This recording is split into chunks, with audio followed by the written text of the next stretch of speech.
예, 최 박사님. 네. 예, 최 박사님. 예, 최 박사님 네네네. 한 30분 이내로 좀 해 주십시오. 예, 부탁드리겠습니다. 알겠습니다. 예, 최 부탁할게요. 박사님 발표 듣고 난 다음에 두 분 발표에 대한 토론을 좀 하도록 하겠습니다. 박사님 부탁드리겠습니다.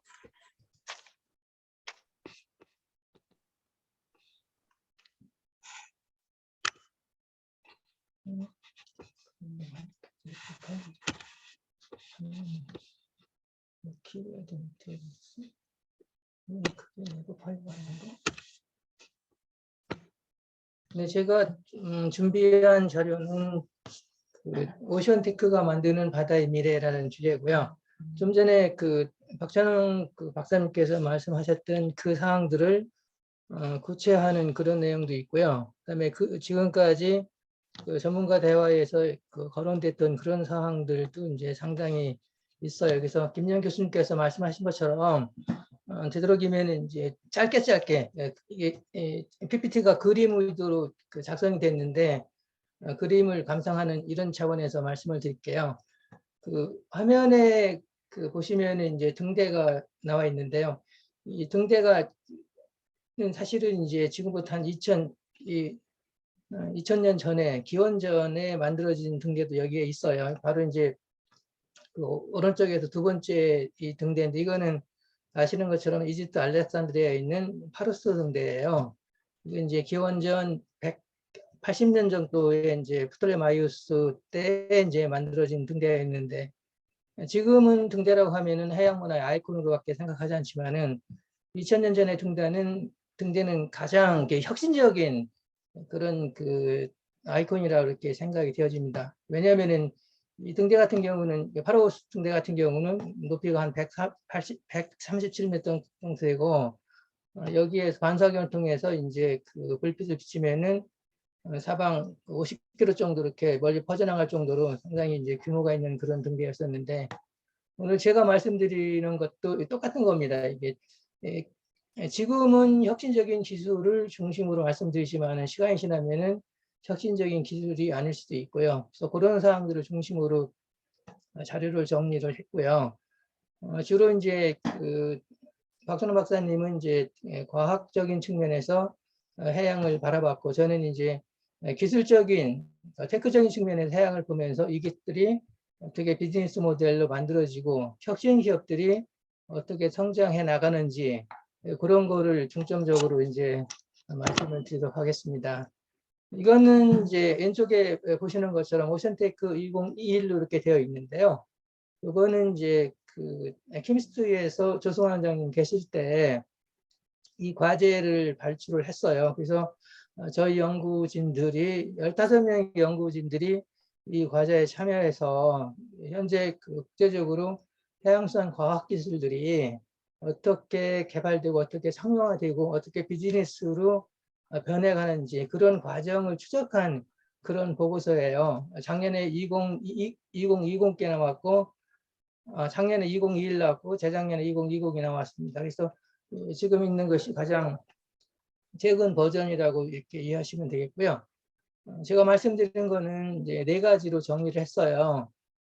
최근에 해양과학 관련된 트렌드 쪽이 어떻게 변하고 있는지 그런 부분하고, 그다음에 혁신 기술하고, 그다음에 이제 최근에는 이제 기술들이 단순한 기술 하나만 존재하는 것이 아니라 산업하고 문화하고 로컬하고 같이 뭉쳐지면서 새로운 산업으로 만들어지는 그런 경향도 이제 뚜렷하게 나타나고 있어가지고 그거를 좀 살펴봤고요. 마지막으로 이러한 글로벌 트렌드를 통해서 우리가 어떤 시사점을 얻을 수 있는지 그런 미래 가치도 어떻게 만들어내고 있는지 그거를 몇 가지 제안한 것으로 제 PPT를 구성을 했고요. 1장에 나와 있는 이제 최근 트렌드 중에서는 이슈 트렌드 쪽 관련해서는 기후 변화가 가장 핫 이슈로 등장하고 있잖아요. 그래서 IPCC에서도 여러 가지 보고를 하고 있지만은 간단하게 말씀드리면은 금년 같은 경우에는 가뭄이 작년보다 더 오랫동안 지속이 되고 그다음에 홍수가 집중으로 발생한다라는 것이 핫 뉴스입니다. 그래서 히말라야에 있는 눈이 많이 녹기 때문에 아시아 지역 같은 경우가 더 그 홍수 피해가 심각하게 발생할 가능성이 크다, 이렇게 얘기가 되고 있고요. 두 번째 부분은 이제 여기 머스크하고 이제 MSC 관련된 부분도 우리가 그동안에 다뤘던 그런 부분이에요. 아시는 것처럼 이제 머스크 라인은 컨테이너 글로벌 왕자로서 이제 등극을 했었고, 이유를 추적했던 것이 이제 MSC 같은 거였었는데, 작년 말 기준으로 그 MSC가 머스크 라인 선박 그 보유량 기준으로 해서 추월을 했죠. 근데 여기서 하나 재미나는 현상은 뭐냐면은, 머스크 라인 같은 경우는 기존에 해운 회사로서 해운에서 절대 강자로 등극했지만은, 최근에는 이제 해운 그 측면보다는 종합 물류 회사로 이제 탈바꿈하는 그런 현상을 지금, 그런 트렌드로 가고 있고요. 그래서 지난번에 우리가 거론됐던 것처럼 그 항공기도 구입하고, 그다음에 물류 관련 여러 가지 그 스타트업도 육성하는 그런 전략으로 나가고 있고, 아직 MSC 같은 경우는 이제 머스크 라인을 쫓아가긴 하고 있지만은 종합물류사로 그 등극하기에는 시간이 좀 걸릴 것 같다는 그런 얘기도 좀 나오고 있고요. 그다음에 이제 자유로운 선박 같은 경우도 이제 최근에 핫이시죠. 아시는 것처럼 이제 기존의 선박 같은 경우는 선장과 항해사와 기관사, 뭐 부원들이 타서 선박을 운영하는 그런 형태였었는데, 한 5년부터 이제 그 자유로운 선박이 등장하면서 기존의 선박 운항 시스템이 송두리째 바뀌어지는 그런 트렌드를 지금 가고 있고요. 여기 이제 오른쪽 상단에 와 있는 그림 같은 경우는 이제 그 메이플라워 그가 이제 미국으로 이제 들어간 지가 한 400년, 그러니까 1620년이었으니까 400년 정도 지났는데, 그걸 기념해서 영국에서 그 세계 일주 자유랑 선박을 만들어서 론칭한 그런 사진이고요. 그다음에 이제 우하단에 있는 같은 경우는 이제 세계 최초로 이제 페리에다가 그 자유랑 시스템을 그 도입해서 시험에 성공한 핀페리오, 뭐 그런 사진들도 이제 보고 있습니다. 그다음에 이제 항만도 여러 가지 이제 변화에 직면을 하고 있는데요. 최근까지만 하더라도 이제 스마트 포트라는 개념이 많이 등장했었는데, 최근에는 스마트 포트 개념에서 한 발 더 나간 메타버스 그 포트 시스템이 이제 장착이 되기 시작한 거죠. 특히 이제 디지털 트윈 기술 같은 거를 이용을 해서 선박 운영과 관련해서 새로운 그 기술을 뭐 장착하는 그런 것들도 이제 보이고, 그런 모습도 보이고 있고요. 또 하나는 이제 그 중국 같은 경우에 중국 칭다오의 항만 그 사진인데, 여기에는 이제 오지 시스템을 완전히 깔아서 거의 리얼타임으로 항만을 운영하는 그런 모습도 보이고요. 최근에 또 중국 천진 같은 경우는 그 탄소 배출이 제로인 무탄소 항만 시스템도 붙였다 그래가지고 화제가 되고 있습니다. 또 하나 이제 수산 양식 쪽에서도 여러 가지 변화가 나타나고 있는데요. 최근에는 이제 스마트 아쿠아팜이라는 개념이 이제 등장해서, 기존에는 이제 그 양식업과 관련해서 사람들이 이제 많이 그 양식장 운영에 관여를 했었는데, 여기 그림에 보시는 것처럼 양식장 이게 해상 가두리 양식장인데요. 이게 사람이 1명, 2명 이런 식으로 해서 그 양식장을 관리하는 그런 모습으로 잡혀가고 있고요. 오른쪽 그 하단에 있는 같은 경우는 이제 이게 그 기상 여건에 따라서 양식장을 이동하면서 연어 같은 거를 양식하는 그런 그 시스템도 현재 선보이고 있고요. 여기서 하나 이제 재미난 거는 이제 그 최근에 이제 중국이 이런 거 관련해서 이제 여러 가지 그 기술 개발을 상당히 많이 하고 있다는 거예요. 그래서 양식하면은 연어 양식의 대표 주자인 그 노르웨이가 여러 가지 기술 투자를 많이 했었는데, 최근에는 중국도 이런 그 양식 기술을 그 개발해서 중국하고 노르웨이가 글로벌 그 양식 선진국으로 이렇게 등장하는 그런 모습도 보이고 있고요. 그다음에 이제 그 쓰레기 문제는 지구촌이 안고 있는 가장 큰 현안이라고 할 수 있는데, 제가 30년 전에 KMI 근무해서 제일 처음 근무할 때 제일 처음에 그 연구했던 과제가 해양 쓰레기 문제였어요. 근데 지금 30년이 지난 지금도 여전히 그 해양 쓰레기 문제가 해결되지 않는 그런 난제로 남아 있고요. 한 3년 전부터는 다시 이제 미세 플라스틱, 미세 해양 쓰레기 문제가 다시 또 이제 글로벌 이슈로 좀 등장하고 있고, 그래서 이 문제를 어떻게 해결할 건지가 가장 큰 현안 중에 하나다 이렇게 이해하시면 될 것 같아요. 물리체인 부분에도 뭐 여러 가지 변화가 있는데, 이거는 이제 저희가 지난번에 그 사막물류에서도 이제 그 발표를 자세히 한 것처럼 최근에 산업 간의 경계가 흐려지면서 이 특정 기업이 물류기사인지 아니면은 그 유통기사인지 제조업인지 경계가 좀 모호해지는 그런 상황으로 지금 증명하고 있고요. 그래서 이것 관련해서는 이제 데이터를 갖는 기업만이 향후에 물류 시장을 장악하게 된다는 그런 메시지를 우리한테 던져주고 있습니다. 그다음에 이제 그 바이오 산업도 최근에 코로나 관련해서 여러 가지 핫 이슈로 이렇게 등장을 하고 있는데요. 여기 보시는 것처럼 이제 홍합이 대표적으로 표시를 했는데, 기존에 우리가 홍합을 이용하는 경우는 우리나라 같은 경우는 이제 술 안주감으로 포장마차에서 이렇게 그 공짜로 제공하는 그런 경향이 강했었는데, 뉴질랜드 같은 경우는 홍합을 이용해서 뭐 관절염 치료제를 만든다든가 이런 식으로 이제 부가치를 높이는 그런 경향도 나타나고 있고요. 이 포항공대 같은 경우 우리나라죠. 레이셔 골텍이라는 이제 인하우스 그 회사를 만들어서 그 홍합에 보면 뒤쪽에 바다 쪽 바위 같은 데 이렇게 접착하는 이제 그 실 같은 끈끈이가 있는데 그거를 이제 족사라고 우리가 말하죠. 근데 그 족사를 뽑아서 그 의료용 생체 접착제를 만드는 기술을 개발을 해서 현재 상용화를 이제 눈앞에 두고 있고요. 그래서 이런 것처럼 최근에 이제 해양 바이오 산업이 새로운 그 성장 동력으로, 성장 산업으로 이렇게 나타나고 있고요. 두 번째는 이제 제가 말씀드린 거는 그럼 이러한 그 해양 산업이 어느 정도 규모인지 그거를 이제 그 말씀을 드릴게요.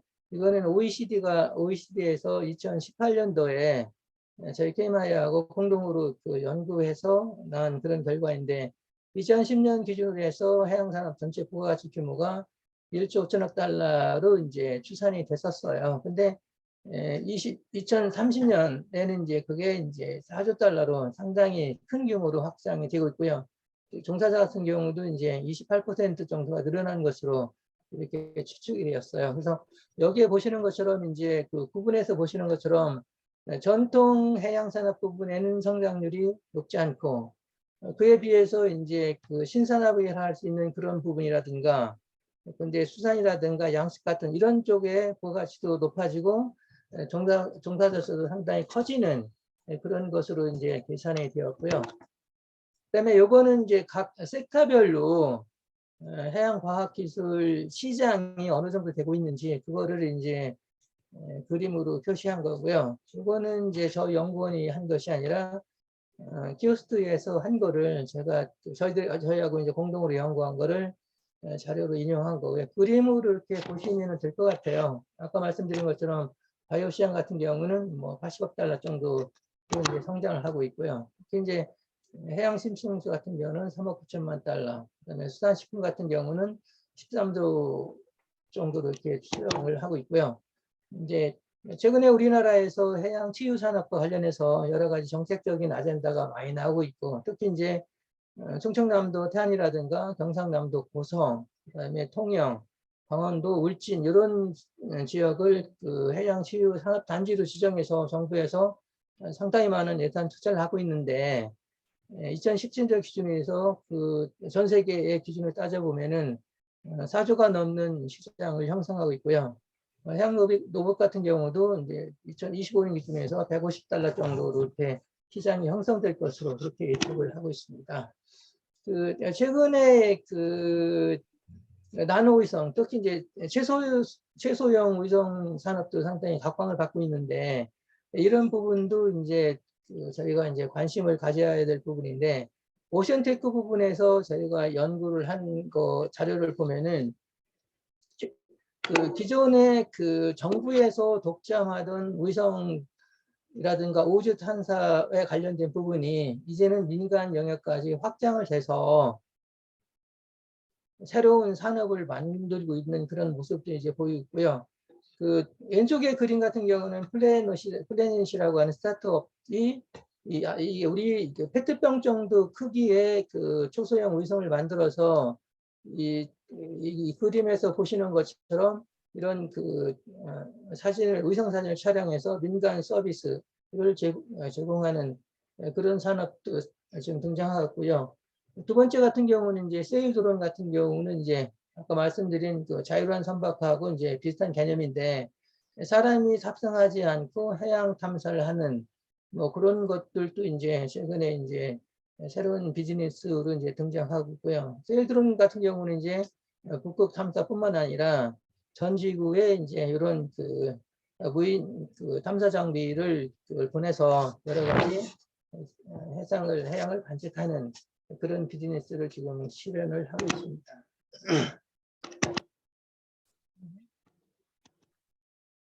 그다음에 이제 그 여기 그 우리나라 영도에 가시면은 그 선박에 붙어 있는 따개비 같은 이런 거를 제거하기 위해서 그 깡깡이 아줌마들이 여러 가지 이제 활동을 많이 했는데 이런 그 선체 청소하는 부분이 최근에는 이제 로봇으로 이제 바뀌고 있다는 거죠. 그래서 이제 여기 대표적으로 이제 에코섭시 같은 경우는 그 스마트하게 선박에 붙어 있는 특히 이제 이 해양의 어떤 따가비 같은 거를 이제 떨어지지 않으면서 이렇게 제거하는 그런 장비를 운용해서 상당히 많은 그 비즈니스를 좀 펼치고 있고요. 여기 아쿠아필 같은 경우는 이제 아까 제가 해양 쓰레기 부분을 말씀을 드렸었는데 그 아쿠아필은 이탈리아에 있는 섬유 제조 회사인데 여기에는 이제 우리나라 마찬가지로 이제 폐어망들이 상당히 많이 이제 바다에 투기되는데 그 폐어망을 건져 가지고 에콘이라고 하는 이제 원사를 그 개발하고 그 개발한 원사를 통해서 여기에 그림에 나오시는 것처럼 그림에서 보시는 것처럼 수영복을 만든다든가 아니면 카펫을 만든다든가 이런 식으로 자원하는 그런 것들도 이제 나타나고 있고요. 그다음에 이제 수산 부분도 이제 그 최근에는 이제 아까 제가 연어 노르웨이 그거를 말씀을 드렸지만은 노르웨이 같은 경우는 이제 연어 양식을 통해서 세계 그 양식 시장을 장악한 대표적인 나라잖아요. 그 중에서 이제 모이 옛날에는 이제 마린 하베스트라는 그런 그 해산명을 갖고 있었는데 이 모이가 연어 양식의 어떤 그걸 표준을 좀 이끌고 있고요. 그다음에 두 번째 이제 브루날로도 이제 각광을 받는 이제 새로운 혁신 기술이라고 말씀을 드릴 수가 있는데 전통적으로 이제 그 바다에서 물고기를 그 생산하는 방법은 어선을 통해서 물고기를 잡거나 아니면 양식을 하거나 이 두 가지 방법밖에 없었었죠. 근데 브루날로 같은 경우는 이제 그 어류에서 체세포를 추출해서 그거를 배양을 한 다음에 3D로 찍어내서 생선 없는 생선을 만드는 그런 시장을 만들고 있고요. 이걸 통칭해서 이제 우리가 대체수산물이라는 용어를 지금 하고 있는데 저희들이 이제 조사한 바에 따르면은 대체적으로 한 20개 업체가 대체수산물을 개발하는 그런 과정에 있고요. 대체수산물은 두 가지로 보시면 될 것 같아요. 그 해조류 같은 그 식물성 기반 대체수산물을 개발하는 그런 형태가 하나 있고요. 브루날루처럼 그 어류에서 CF를 채취해서 인공 배양해서 수산을 만드는 그 동물 기반 대체육 개발 이런 식으로 이제 이해하시면 되겠고요. 우리나라도 이제 2023년부터 대체 수산물 개발하기 위해서 여러 가지 정책적인 아젠다를 지금 만들고 있고요.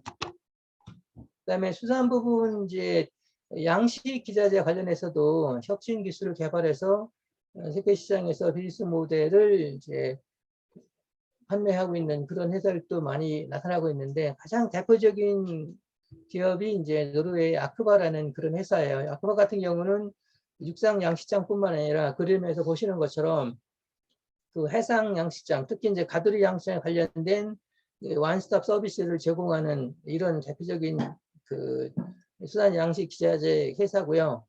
연간 한 4,700억 정도의 그 매출액이 올리는 뭐 그런 기업으로 저희들이 파악을 했습니다.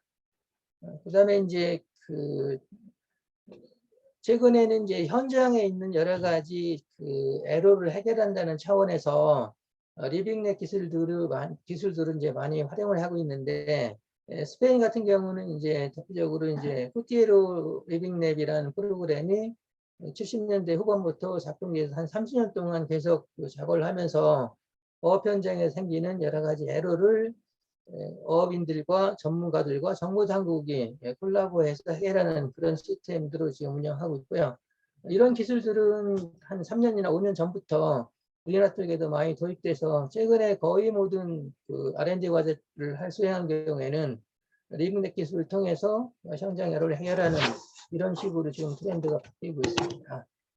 그다음에 이제 요 온라인 수산물 플랫폼 부분은 그동안에 우리가 회를 먹으려고 그러면 대체적으로 이제 오프라인 횟집에서 회를 먹었었는데, 최근에는 그런 트렌드가 많이 바뀌었잖아요. 그래서 횟집에서 회를 먹을 수 있는 그렇게 바뀌었는데, 여기 보시는 것처럼 오늘의 회라든가 파도상자, 에너지도 색당, 얌체일 같은 이런 대표적인 기업들이 등장을 해서 새로운 비즈니스 영역을 개척을 하고 있고요. 그다음에 이제 물류 쪽 분야에서도 여러 가지 변화가 많이 나타나고 있잖아요. 그래서 우리가 지금까지 많이 살펴봤던 이제 친환경 선박 개발 관련된 부분, 여기 이제 그 현대에서 개발하고 하는 이제 뭐 전기 추진 선박이라든가 이런 부분들도 이제 새로운 형태로 나타나고 있고요. 선박이라든가 또는 이제 그 물류를 지원하는 트럭 같은 경우도 이제 무인 트럭들이 개발돼서 현재 상용 과정에 들어가 있다, 이렇게 이해를 하시면 될 것 같아요.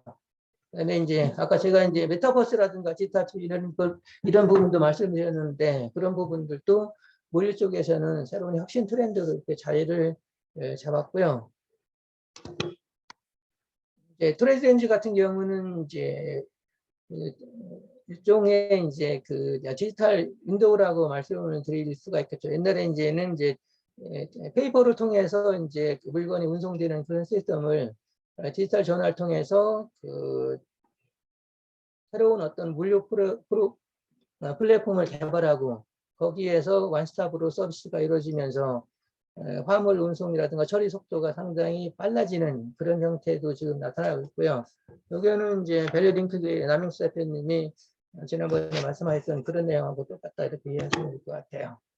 그다음에 이제 항만 도시 재생 관련된 부분도 이제 물류 쪽에서 새롭게 나타나는 트렌드 중에 하나인데, 네덜란드의 RTM 같은 경우는 옛날에 항만을 개발해서 혁신 스마트 단지도 만들고, 그다음에 지역과 대학과 기업들이 콜라보하면서 새로운 일자리를 창출하는 그런 그 시스템을 좀 만들어가고 있고요. 세 번째 부분 간략하게 시간이 없으니까 한 5분 내에 마치도록 하겠습니다. 이 노르웨이에 있는 그 콩스버그라는 이게 사실은 콩스버그가 지명인데 옛날에 이제 은광 도시였었어요. 근데 은광을 캐다가 더 이상 은광을 캐지 못하니까 이 근로자들이 이제 실직 상태에 놓이니까 이 사람들이 아이디를 짜내서 은광을 캐던 기술을 통해서 새로운 산업에 도전을 하게 되는 거죠. 그래서 이 사람들은 거기에서 전쟁에 필요한 무기를 만들고 그 무기를 기반으로 해서 회사를 다시 운영을 하면서, 최근에는 이 콩스버그라는 회사가 아직도 있는데 해양이라든가 광산이라든가 디지털 우주산업으로 이제 상장한 그런 대표적인 그 기업이고요. 이거 하기 위해서는 이제 지역과 산업이 같이 이제 융합한 그런 형태라고 이렇게 이해하시면 되고, 특히 이제 콩스버그 같은 경우는 자유로운 선박을 가장 먼저 개발에 착수한 그런 회사를 운영하죠. 그다음에 아이슬란드 같은 경우는 오션 플러스타 쪽인데, 아시는 것처럼 아이슬란드는 이제 대구가 산업 전체의 40%를 차지할 정도로 대구가 이제 산업의 근간이 되고 있는데, 오션 클러스터에서는 이제 대구를 이용한 여러 가지 산업 생태계를 만든 뭐 그런 그 케이스로 이제 저희가 분석을 했어요. 그래서 이것도 지역과 기술과 산업이 같이 묻혀서 지역을 살리는 그런 케이스로 이해를 하시면 될 것 같고요. 여기 계신 분들 뭐 중국 그 항저우에 거의 가셨을 것 같은데 항저우에 가시면은 서호가 있는데 서호에서 이제 이 야간에 이런 그 인상서호라는 공연이 있는데 이게 우리나라 돈으로 한 6만 원 정도 되는 그런 상품이에요. 근데 2007년도에 장외모 감독이 만든 그런 작품인데 이게 그 서호 서쪽에 있는 그 호수 위에서 무대를 만들어 놓고 한 130명 정도의 이제 배우들이 등장하면서 공연을 펼치는 상당히 인상적인 그런 공연인데 그 공연이 2007년부터 지금까지 계속되고 있거든요. 그래서 연간 한 60만 명 정도가 이 공연을 보기 위해서 항저우를 방문한다고 하더라고요. 그다음에 이제 로봇 헬스 센터를 만들어서 지역을 살린 그런 케이스도 있는데요. 덴마크의 오단세는 머스크라인에 조선소가 있던 그런 곳이었었는데 이게 이제 그 섬이잖아요. 근데 더 이상 여기에서 그 배를 짓지 못하니까 선박을 만들 때 쓰던 기술을 그 로봇을 만드는 쪽으로 전환을 해서 글로벌 메카로 변신하는 그런 기술로 분석을 했고요. 그다음에 이제 그리스 산토니 섬은 너무 유명한 거니까 스킵을 하도록 할게요. 마지막으로 이제 제가 해양 발전 뭐 7대 비책이다 이렇게 제목을 붙였는데 지금까지 말씀드렸던 글로벌 해양선 혁신 기술을 통해서 어떤 그 인사이트를 좀 만들어야 되겠다 이런 생각에서 7가지 향후 이제 우리나라 또는 기업에서 할 수 있는 그런 아젠다를 뭐 제시를 한 거라고 이렇게 이해하시면 될 것 같아요. 아까 박찬호 박사님께서 말씀하셨지만 최근에 이제 뭐 해저도시라든가 해상도시가 이제 우리나라에서 이제 새로운 이슈로 등장하고 있고요. 부산 같은 경우는 이제 오른쪽에 있는 것처럼 그 부산 북항의 그 해상도시를 유엔 해비타트하고 같이 개발한다는 그런 MOU까지 체결을 했고요. 그 다음에 이제 그 울산 같은 경우는 지금 해양수산부에서 R&D로 300, 제가 기억하기로는 한 300억 정도 되는데 그 예산을 투입해서 해저도시를 만드는 그런 그 사업도 이제 올해부터 착수할 그런 계획으로 있고요. 두 번째 부분 제가 아까 브루날로 말씀을 드렸는데 이 바다에서 생선을 잡지 아니하고 이제는 이제 육지에서 랩에서 생선을 생산해서 먹는 그런 시대가 지금 빠르면 올해부터 늦어도 2025년부터는 이제 파퓰러하게 뭐 등장할 것으로 예상을 하고 있어요. 그래서 여기 표현된 것처럼 당구로 만든 열화라든가 토마토 참치 이거는 이제 식물 기반 대체 수산물이고 이거보다 더 진일보한 기술적인 거는 이제 세포를 배양해서 수산물 만드는 그런 단계까지 현재 와 있고요. 그래서 뭐 최근에 얘기하면은 2025년에까지 간다 그러면은 육류의 40%를 대체육이 대체한다. 이런 그 얘기도 지금 나오고 있습니다. 이런 부분들도 신경 좀 많이 써야 될 것 같고요. 최근에 그 어업 쓰레기, 특히 이제 부산물 때문에 여러 가지 이제 고민을 많이 하고 있는데 작년에 해양수산부에서 어업부산물 그 활용에 관련된 법도 하나 만들었어요. 그런데 우리나라가 그걸 만들기 이전에 벌써 다른 나라에 특히 아까 제가 말씀드렸던 아이슬란드 같은 경우에는 수산물을 100% 활용하는 그런 기술들을 많이 개발하고 있는데 그래서 향후에 이런 부산물 제로화 기술 부분도 유망한 신산업으로 이렇게 등장을 좀 할 것 같고요. 그다음에 이제 그 아쿠아필 부분을 말씀을 드렸는데 이 폐기물에서 특히 이제 폐어망을 자원하는 그런 산업들도 상당히 유망한데 이런 기술화 단지를 만들 필요가 있다고 판단을 좀 하고 있고요. 오른쪽에 있는 거는 여러분이 잘 아시는 이제 플라이탁이라는 이제 또 브랜드인데 플라이탁 같은 경우는 이제 그 천막의 어떤 방수천 같은 거 이런 그 폐자원을 활용해서 고가 명품 상품을 만드는 그런 그 기업이죠. 그래서 우리나라에도 프라이터 매장이 홍대도 있고 제주도에 있고 여러 가지 펼쳐 있는데 여기 그림에 나오는 요 그 프라이터 그 숄더백 이런 것들이 우리나라 돈으로 한 40만 원 정도 이렇게 상당히 고가에 팔리고 있고요. 그 왼쪽에 요건 거는 이제 아까 아쿠아필에서 그 생산한 이제 원사를 이용해 폐어망 원사를 이용해서 신발도 만들고 모자도 만들고 그다음에 이제 윈드브레이크 만들고 하는 이런 그 이거는 구찌에서 만들어 실제 판매하는 것들이요. 전부 50만 원이 넘는 고가 상품으로 지금 팔리고 있고 그다음에 이제 그 해양 치유하고 헬스 산업도 상당히 유망한 것으로 이렇게 판단을 하고 있고요. 그래서 아까 말씀드린 것처럼 국내에 4개의 이제 해양 치유 단지가 개발되었는데 그런 쪽 관련돼서 새로운 비즈니스 모델이 상당히 많이 나올 것으로 생각을 하고 있고요. 특히 이업 관련해서는 전문 인력을 육성하는 것도 중요한 과제로 이렇게 등장하고 있습니다. 최근에는 이제 디지털 전환이 워낙 빠르게 이루어지다 보니까 작년에는 메타버스가 핫 이슈였었고 금년에는 이제 거기서 한 발 더 나가서 NFT가 이제 그 새로운 이제 이슈로 등장을 하고 있어요. 그래서 그런 것들을 모두 몽땅그려서 해양선 쪽에서도 메타버스를 활용한 여러 가지 비즈니스 전략이 나올 것으로 이렇게 예상을 하고 있고요. 저는 개인적으로 이제 해양수산부에서 메타오션이라는 그 메타버스 플랫폼을 만들어서 해양에 관련된 여러 가지 데이터를 여기에 넣고 여러 사람들이 이제 비즈니스 모델을 개발할 수 있게끔 이렇게 했으면 좋겠다는 그런 생각을 하고 있고요. 말씀드린 것처럼 이제 이런 이제 그 메타버스 시스템이라든가 이런 거를 이용하려고 그러면은 여기에 관련된 인력을 개발하는 것도 매우 중요한 이슈로 지금 등장을 하고 있고요. 그래서 이런 부분들도 관심을 가질 필요가 있다 이렇게 판단을 하고 있습니다. 아까 제가 그 대체수산물을 말씀드렸는데 대체수산물을 나오기 바로 전 단계에 필요한 것들이 육상에서 스마트 양식장을 건설하는 것이 아닌가 이런 생각을 좀 들어봤어요.